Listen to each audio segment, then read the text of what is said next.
Welcome to Another Cup, part of the Exchange Coffee Podcasting Network, presented by Covoya Specialty Coffee, where coffee is always a collaborative voyage. Another Cup is devoted to conversations with suppliers, customers, and all the relationships in between. In episode 6, coffee trader Todd Mackey talks with Melissa Gomes, logistics supervisor at Covoya Specialty Coffee. Todd? Hi, Melissa. How are you today? I'm good. How are you? That's good. I'm doing very well. This is nice. We never get to do this. I know. Yeah, what a treat to sit down with you for a few minutes and talk about you. Thanks so much for splitting off the time during a stressful business day, as they are. I guess to kick us off, I wanted to go back and talk about your introduction to Covoya, what was then Olam Specialty. Yeah. How did you find us, and talk to me about what it was like to maybe interview for then Olam Specialty, now Covoya, and why you chose to join us. We're so lucky for that. All right. So when I joined Covoya, I think I was in a time in my life where coffee came at the right time. I don't know if that sounds a little cliche, but I was not looking for work. I didn't want to work for the summer, so I've been in the logistics industry for like 10 years now. Okay. Doing shipping for various food companies, but before here it was hummus. I worked for a hummus factory, so we were coordinating shipping for them. That business wasn't doing the greatest, so they had laid off a bunch of people. They were acquired by some type of financial acquisition company, and a lot of roles were being consolidated, so they had laid me off. So it was right around like a May, and I hadn't had time off in so long. So there was a nice little severance package that I didn't expect. So I said, you know what, I'm going to take the summer off. I'm going to hang out with Kylie, which then she was like 10, and it was always hustle and bustle for life up until then. So I was like, I'll enjoy the summer off with Kylie. And with the time off, I thought I could figure out where my future is going to go. I really didn't know at that time. I knew I wanted to stay in the logistics world and do something in that industry, but I didn't know what company. I thought I liked the food service aspect of it because before the hummus, I was in ice cream, which is one of my favorite foods. I'm a sweets person, so Yeah, I loved it there. That was a company that I worked. That was very similar to here. It was like small business feel there. It was a family-owned business.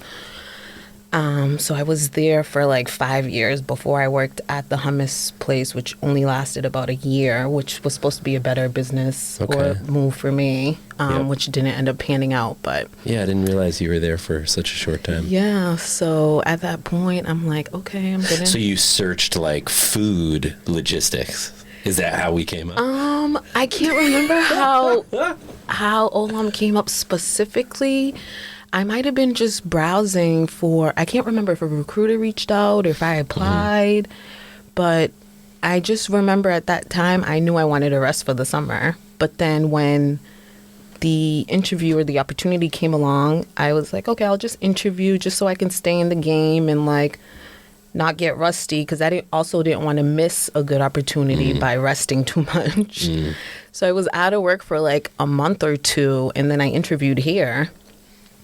And that interviewing process was a little nerve-wracking. I always get nervous with interviews. I don't know why. Like, I always feel a lot of pressure. Like, fair. What are they going to ask me? And what are the right things to say? I always get nervous. Sure. I don't know why, but I met you. Yeah, I met you crushed it. and Amy awesome. that day. Yeah, that was a good day. But from there, yeah, I guess when you guys offered me the position, I just could see myself working here. I liked the environment. I liked the open office concept, the small, homey like feel. It just reminded me a lot of the ice cream place that I was at. So I said, okay, I'll move to Rhode Island, because I was living an hour from here in Mass. At the time? Yes, at that Okay. time. I don't even... Close to Boston. Wild. So I grew up in Mass. Yeah. Yeah, so... Yep. Familiar with that area, so I said, I'll start something new. I was open to moving wherever. to be honest, and just starting a fresh start. So I was just like really open to anything at that time, where I lived, where I was going to work. So everything was just awesome. Anew then. And it was exciting, but also nerve-wracking, because that was like the first time I'd be out like on my own. Yeah.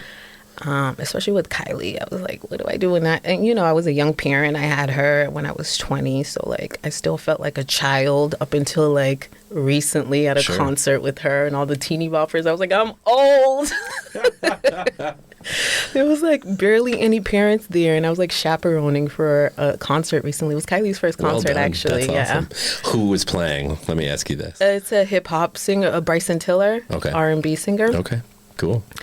So, yeah, that was my first old feeling experience last week. So the advent of what is now Covoya came at a real transitional time. Yes. I have to say, I feel like it was a really transitional time for us. Yes. Probably unbeknownst to you. I mean, there was a lot going on. We had gone through this ERP transition and things were rocky, but not even in hey, let's commemorate that. I think what you brought was a very different energy to the role. I know for me, we've always worked very closely over the years, and it totally changed the dynamic, what you bring to the team. I know I've tried to tell you that consistently over time, but I've been so grateful. And, we could not be more lucky to have you. So with that in mind, let's shift gears a bit. Okay. And let's talk about, for the logistics supervisor for Covoya Specialty Coffee, what is a day like? What you wake up, all the stuff that any of us who are raising a family and doing different stuff, managing a home and all that kind of stuff, we finish that. We have, our water on the table and open up the laptop. What is it like to be you? We need more than 15 minutes to say that. But for me, okay, so a typical day is a lot of emails. How many a day? Let's give an estimate. What's the highest number of emails you've processed in a day? Well, let's say I was off of work Monday, Tuesday. I came back Wednesday, and just the outbound that comes to outbound team inbox was 450 emails. That's 2 days. Yeah. But my personal inbox was at 89. Okay. So yeah. Okay. That's a lot. You're swimming. Yeah. Yeah. Okay. So emails and what to each of those emails, what is the average sort of response? Or, you're obviously integral in our customer being able to come in, select what they want from their position or purchase something off of our inventory. And have it leave the warehouse and head to them. What does that look like? What is the job like? What are the things you take joy in? And then what are the things that are just the worst? So there are those. Right. A typical transaction with the customer would be, like you said, a customer would send an email. They would say which coffee they want to release. And they would also let me know if they're doing the shipping or if they want us to. And we would take it from there. We would coordinate the shipping. We have pallet rates. If it's up to 2, anything more than that, we shop around and get them the best rate. If the customer has terms with us, it's easy peasy. We send it off to our AR team to invoice. But if not, if they are prepaid, then we need to invoice. We also need to figure out the customer's way of paying, process the payment, and then send it off to the warehouse. That's a release email.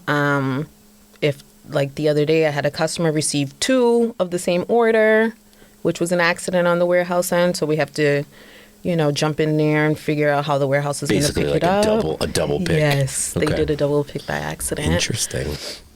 Or, typical things, a mispick for lots that are right next to each other or similar coffees that, have lot numbers that are off by a digit that can happen. So just typical things that could happen in the day-to-day shipping world that we try to fix other than just a smooth process of submitting an order. All right. What would you say, like, the customer that, I'm not asking for a specific name. I don't want you to feel like put on the spot to play favorites. But like, what is, like, if you think of customers that you always enjoy, even through email or what have you, like ways that they've made themselves human and very likable, and ways that they've decided to carry themselves, maybe in how they request shipments or what information they give you, just like things that make it like a warm, positive, hey, I love working for so-and-so. Yes. Like, what does that for you? I would say that I definitely want to say coffee is the first experience that like the customers are the friendliest, the most understanding for sure. Awesome. If something goes wrong, they're the first to. It's rare that someone's like super upset about something that could go wrong, right? In coffee specifically, but I love that most of the people are like, all right, it's cool, like I get it, things happen, type of thing, because it is nerve-wracking to say, hey, you know, I know you expected your order 5 days ago, but it's still at the warehouse type, depending on whatever the reasoning is. You know, we're not expecting that to happen, but things go wrong. But there's a handful of customers that I enjoy interacting with. But Todd, most of your customers are pleasant. Oh, nice. Yeah. Way to go, Todd. Well, I know we customers. worked closely, so a lot of times, I've always like been interacting with your customers from the beginning. But Awesome. for sure, I feel like the majority of them Yeah, there's a lot of good people in specialty coffee. are awesome. Yeah. And I think it's an interesting, if I like to believe you send kindness, you receive kindness. For sure. Right? So that's a hope. That's nice to hear that feedback. What is one thing about Melissa that is a fun fact that like would be cool to share with our listeners? I would say the biggest thing about me is I'm a DIYer. I like to say I'm an artist because I feel like I find interest in a lot of things that allow me to be creative. So whether it's just painting the wall a different color or redecorating, or I love doing nails. That's a huge thing of mine. It allows me to do some nail art and stuff. I mess around with that with Kylie a lot. So yes, as long as I'm doing something that allows me to be creative, I enjoy it. I like to paint here and there, like do those little paint and sip classes. Cool. I saw that mural wall of yours. That's pretty amazing. Thank you. Yeah, I been working on a lot of projects at the house to kind of make it feel more me since buying that house a few years ago. So that's always something, you know, as a homeowner, there's always a project going on. So talk about swimming. that's usually my life on my free time. Very cool. Any final words or thoughts that you want to share to our listeners, the customers that might be listening? Not towards coffee specifically, but yesterday I'm a big Pinterest girly. So yesterday I was scrolling on Pinterest, and I don't know if it relates to my life right now, but I saw this quote that was like, when you're tackling a problem, be soft on the person, but hard on the problem. It just gave me a different insight, and it's been resonating with me since I read it, and that just stood out for me. That's awesome. Thanks for sharing that. Sure. Yeah, I mean, if we leave it anywhere, that is the place. But yeah, Melissa, I'm sure I would be echoing what anyone else here would say, but we are so thankful for you. And I regularly have customers talk about how good you and the whole logistics team are at what you do. But to me, the standout element is the kindness and humanity with which you do it. So I grateful. could say the same for you too, Todd. Hey, let's go do the thing. The whole team. I feel like that's something that everybody here has in common. Yeah, it's a good squad. For sure. Sick. Thanks for taking the time. For sure. Thank you for having me.